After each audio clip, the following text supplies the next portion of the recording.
Today, I'm reviewing your work. Alright, so today I'm going to review your work that you submitted in our Discord down below. Just really quick to set the stage here. I am a character artist for video games. I have been doing that for like 15 years. I'm a lead there now at my studio, so I review people's work on the team. I review outsourcing work. You know, I set up guides. I teach a class where I review people's work.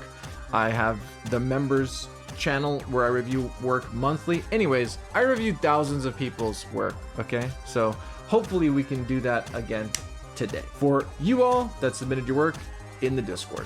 All right, so I'm just gonna jump in blind. That's the idea here, is that I haven't seen any of this stuff before. So you're gonna get my first reaction, and hopefully I can give you some constructive criticism and feedback to help you make your work better. All right, let's do the first one. Here we go. Boom. Baron. Hello, Baron. Cool. All right. We look like a James Bondy guy. I say that just because there's a suit. James Bondy guy. Nailed it. 10 out of 10. All right, cool. Okay, we got jacket here. Yes, yes. Marvelous designer, probably. Yes. And metahuman creator. Oh, interesting. I guess we're doing that for the rigging and stuff. You can tell the marvelous designer with the folds and stuff. I feel like the first thing that hits me is kind of the face.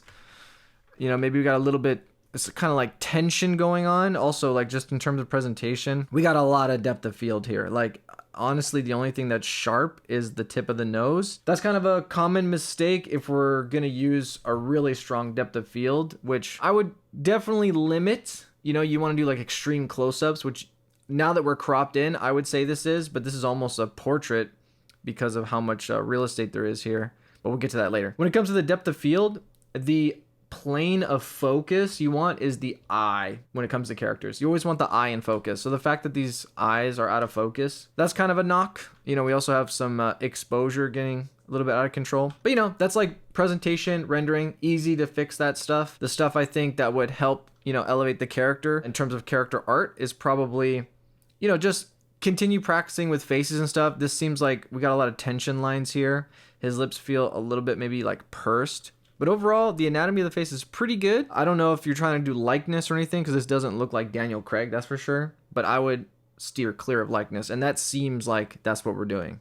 Unless it's so far off that I can't recognize him, but I think it's good to just go a little bit over. The fact that it's a blonde James Bond, though, you know, definitely harkens to Daniel Craig. He's one of the few only ones. Eyebrows look pretty good. Good job on that. Skin's pretty good. Although I saw you did metahuman creator, so I'm guessing you got all these nice maps for free.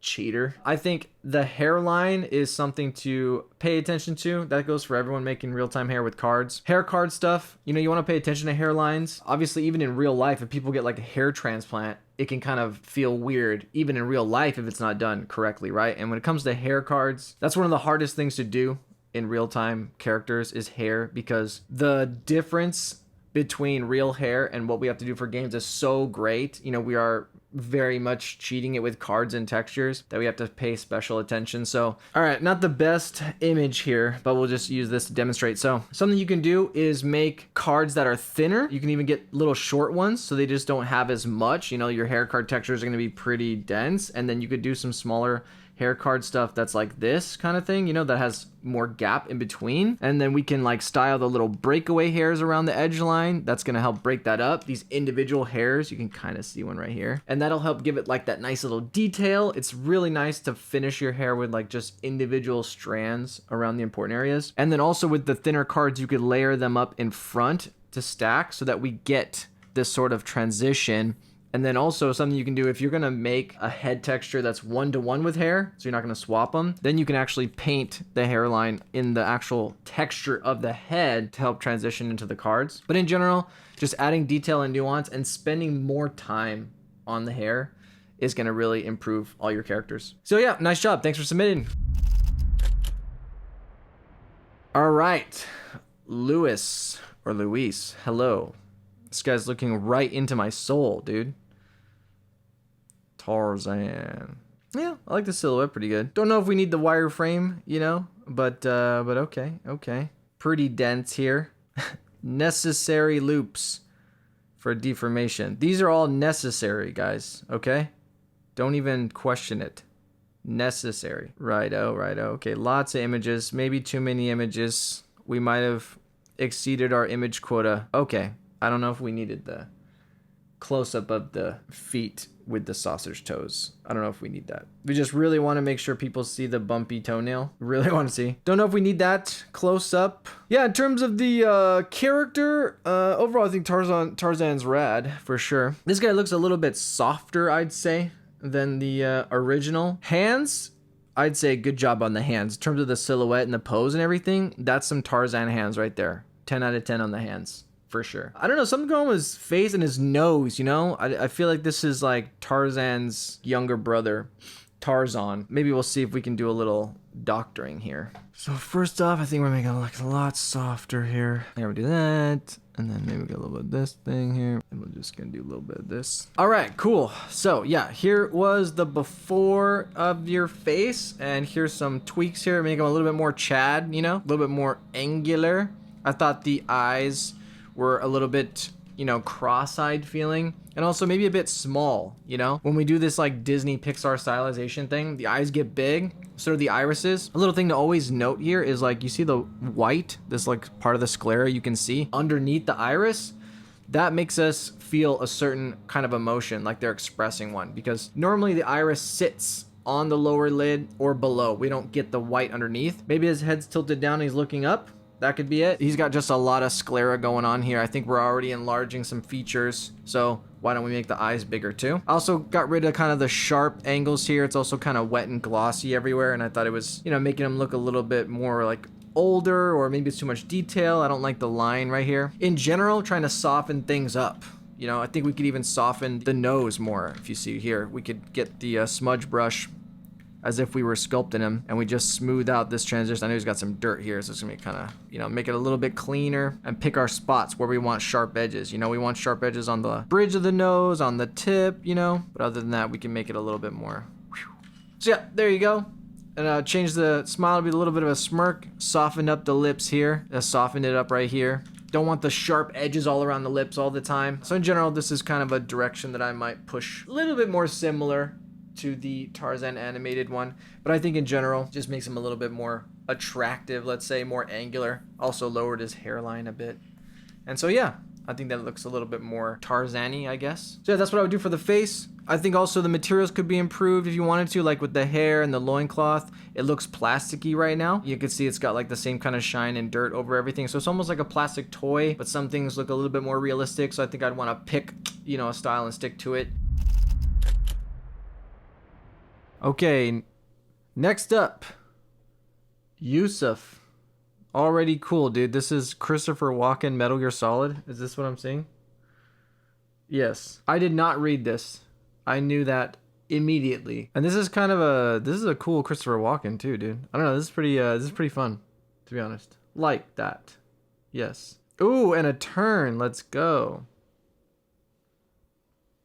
Let's go, dude. It's like just different enough. Like I don't know, I guess it makes it kind of memey that it's Christopher Walken. There's like a funny element, but I almost want it to be like really serious, you know? Like right here, it's like almost not him, and I kind of like that. But anyways, it's a super fun idea for sure. Where are we? Where are we rendering this? Arnold. Wow. Or Blender maybe.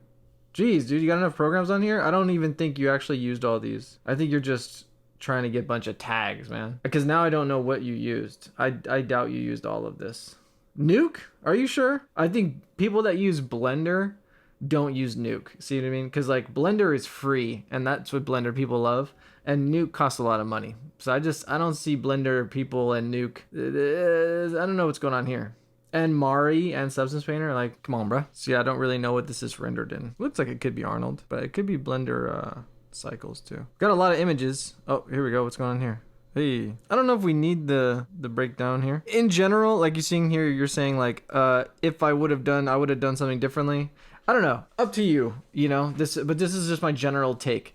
I recommend to students to just not have like kind of negative talk in their posts, to say like, I did this really quick, you know, next time I'll do it differently. This is what I tried to do, instead of qualifying it and feeling like, you know, sheepish about the work. I think you could just say it. Here's my Metal Gear Solid Snake that I made. Boom. And it speaks for itself. The type of stuff that you're typing in here, it could be good in conversation. You know, if you are talking to somebody about it, if you are in an interview situation, they ask about it, you can have interesting tidbits, but you know, just let it speak for itself. I think it's cool. Like, I think this is, it's cool. I love animated GIFs. I love GIFs. Whoa. Don't show anybody this. They're going to think you're insane. Look at that. Some old MGS stuff. Look at this deep dive. A cat at the bottom. Brilliant. Brilliant. Wow. It looks like you did use all this stuff. Crazy. Wow. Prop model. Wow. All right. Okay. Composited nuke. Wow. I used everything. Well, yeah, this is a big epic project. It was a big collaboration. You did mostly the face and everything. And so for that, I would say it looks pretty good. I mean, I knew who it was immediately. I like that it's like slightly off. I think it's like as you say, it's a little bit more stylized. I think that's cool. I don't really have any feedback for you though. I think it's cool. This is my favorite image for sure, with the God rays coming out. I think the turn video is really cool. It would be great, I think, if you did a project that's all you next time. You kind of have to parse through here all this stuff, but like just to, I assume the face and the details are what you did, and I think those are good. Keep going. It's hilarious. It sounds hilarious, but it ends up being pretty badass, and I would play this game. I just tried to imagine Christopher Walken with a beard, and I couldn't. It felt very weird to do that. So yeah, I have nothing. You've broken my brain. Christopher Walken, Solid Snake broke my brain. Good job. Next up, bang! Cool Deep. Wow, that's a lot of text. Holy smoke. Hard surfaces and Blender. Blender and Maya. I mean, are Blender people cool with this? You using both? Whoa. Whoa. She's like staring into my soul. I'm sorry for anything I've done. Definitely there's a straight symmetriness that is, it's also a little off-putting. I feel it's a little intense, which maybe is kind of cool. I like that it makes me feel something. The camera is perfectly straight. She's very symmetrical. Her eyes are like a little bit open. Like, I think maybe the iris is a little small, perhaps. Also, when we get this close, we get an opportunity to see some things that don't hold up as much. It looks like the plane of focus, again, is not on the eye. This looks a little blurry, and these look a little bit unnecessarily sharp, so I would make sure that the eye is in focus. The hair looks too black. Looks like there's not any specularity, like we see specularity on the skin here. We don't see any reflections. You know, black hair would still, I mean, it's like a black void here. Yeah, you'd want to see some reflections so that's more interesting. You see the form and all that. And then I can see what I assume is an error in the normal map from baking the lips with their lips closed. You could easily just avoid that by baking your normal map from ZBrush. It won't do that. If you're gonna bake in other programs though, you have to open the mouth. Right, so the lips don't bake onto each other, which is what we're seeing here. Yeah, I mean, the details around the eye, I think, are good. The eyelashes look a little too perfect. Not sure if we have subsurface scattering going on, because the bump is still pretty bumpy. You know, I can see like it's pretty bumpy and noisy here, and typically when you're using subsurface scattering, it's helping fake what happens where the light bleeds around and washes things out. So shadows lift, the contrast gets a little dimmer, and also we start to get warmth on the termination edge here of the light, and we see a little warmth in the thinner parts like the nostril and the ears. So I'm not seeing that. So I would expect it to be more skin-like. The overall structure is pretty good. I think the nose, the bottom of the nose could probably be improved. Typically there's not like a line that connects underneath. See here? It's almost like a Mr. Potato Head nose. You want to blend it right here where we don't get a sharp line. But small potatoes, I think overall the structure is pretty good. Oh, here we go. We get a turn. This time in Unreal, huh? Yeah, definitely iris is a little bit small. I think the character design is pretty cool. I like the oversized clothes and everything. I'd like to see, I don't think we need this. We don't need this image. We don't need this image. Okay, yeah, I don't think we need all this. It looks like we're getting really close just for the sake of getting close, because typically you want to do close-ups to show things off. They don't stand out as being overly realistic or whatever. You know, I don't know if it warrants some close-ups. Also, just a pet peeve of mine when people like make their stitches high contrast. I don't think we could find a tactical vest that does this. I almost feel like it's an artist instinct to be like, hey, I'm making stitches. Check them out. Check out these stitches. In normal clothing, especially in tactical clothing, they're going to use thread that's similar in color so that it's not high contrast. And so it just pops out. It looks cheap, you know, like costumes and stuff have this. Like, I mean, like costumes you buy like at a Halloween store. It just draws your eye A, not very realistic, and B, not that believable because I can see it's just like a 2D thing on top. And look how like the stitches here are so tiny compared to here. And that's just because we're not paying attention to scale. You know, maybe you're making a big thing. Maybe you're making the brush small to get on here. So there's just like a general disregard of the stitches and the detail. We're just putting them there so they're there. If you want to show detail and get close up and you want to, you know, use stitches, then we got to respect the stitches. You know what I mean? We got to respect them. So you can do it in ZBrush if you want to like actually sculpt some tension there. You can add stitches in Substance Painter, which is a nice thing to do, but you still want to sculpt in some sort of tension and pay attention to the scale, pay attention of the thread color and material. Like right here where we see just like a flat box with like this, at least in ZBrush, getting that indentation of the pillowing effect would help sell this stuff. I can even see like this denim pants. There's like large lines here. We see like some circular pattern here, some circular pattern here. So yeah, it looks like either things are using like some kind of triplanar projection. Again, you're not respecting the fibers. If we're gonna do close-ups, if you're gonna use cloth detail, stitch detail to bring a high resolution of sharpness, then we have to be accurate. It can't just be there to be there. It's not like, hey, I added noise to something, therefore it's high detailed. It needs to be, well, what is it? And then, you know, let's nerd out. Get some high res images of denim. Try to break it down into what it's made out of in terms of what kind of height, what kind of color variation. And then the way you UV map a model so that a tiling texture looks more like it would be if it was material. So like nerding out on that stuff, you know, understanding at least basically how things are made and what materials look like up close and all that stuff, is just going to elevate your work altogether. All right, we get a bunch of gear here. Yeah, so it seems like a lot of images. I don't think we need this. We don't need a lot of these, kind of redundant. I think we're doing too many images. That's a common mistake. People, you know, on the come up, probably just because they're excited, I guess, they just overshare. So in general, I think this would be a cleaner, tighter presentation if we cut out, you know, maybe 3/4 of it. Like we don't need the same images in gray all the time. Like I didn't even want the color versions of this, but here we are in the gray. Also, my general like recommendation to people with showing wireframes is, first of all, you just need one image with a wireframe. It's just so people know that, you know, you can be competent. But the fact that we're getting really high resolution on the pouch, a lot of edges on the shirt, it looks to me like some of this is Z-Remesher. Like the fact that it crisscrosses like this doesn't feel like hand authored.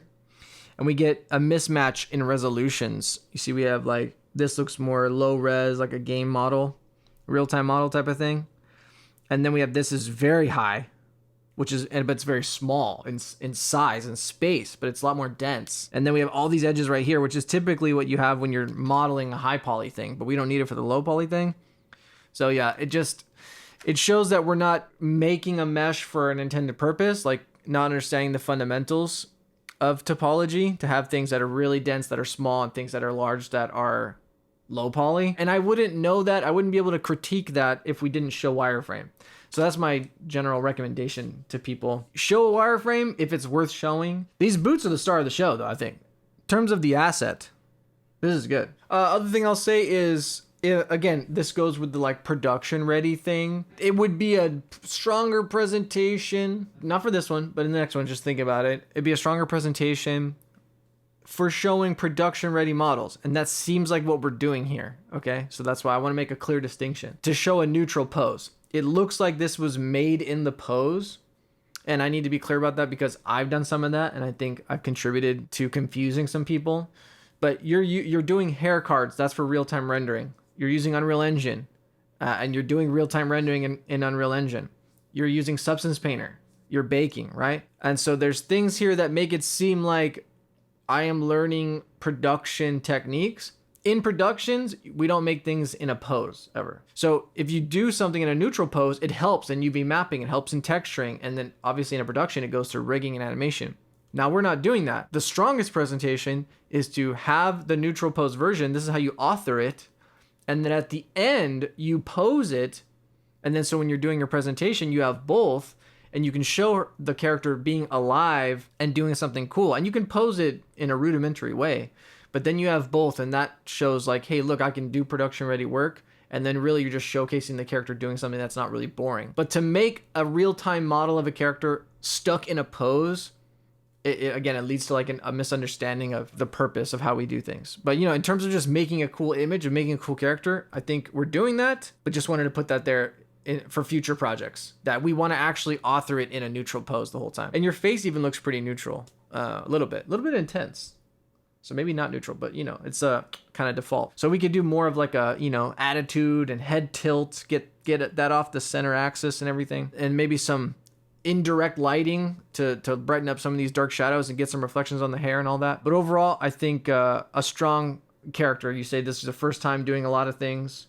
So yeah, I love that. A lot of different objects. This is exactly the kind of thing that you should be doing characters you're excited about. Lots of different materials and props and stuff to learn, lots of workflows to do. And so, yeah, just keep doing what you're doing and it's going to get better each time. All right, good job. Thank you, Kuldeep. Hopefully I got your name right. Appreciate it, dude. All right, next up. Oh, what? Patrick. This is familiar. Double dipping, dude. But yeah, awesome. So yeah, I mean, Patrick, you took my class and crushed it. I think this is a super strong post. I mean, I've already looked at this and I let you know. But yeah, I mean, if you want some feedback, maybe we could figure out some feedback. Let's see. Overall, I think a cool image. I guess I'm biased, but I think this is a cool image with the color close up, you know, like right when you click it, boom, it attention grabs you. Let me see what you did with your thumbnail. Okay, this is one little note. I mean, it is pretty cool. It's pretty clickable, honestly. How many people clicked it? 821, you know, it's pretty cool. I mean, I kind of wonder if doing a more dramatic one would be the move, like this one. But in general, I think it's good. This is good. I think this is good order too. This one, I'm not really feeling the expression. Like her eyes, like one's a little bit lower, one's a little bit higher. Look a little bit like, you know, I can't do it, but that'd be sick if I could do that. It's a lot like the one I demoed, to be fair. So I'm kind of talking ish on myself here.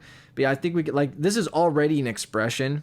So I don't think we need to do another one. This one's not as strong in my opinion. It's a little bit weak. So maybe if you could do default to show some more stuff close up, or you could go strong. I think since we already have a cool subtle expression, like she does look alive here. I think you got this one. Maybe the arm is a little bit basic, but not a big deal.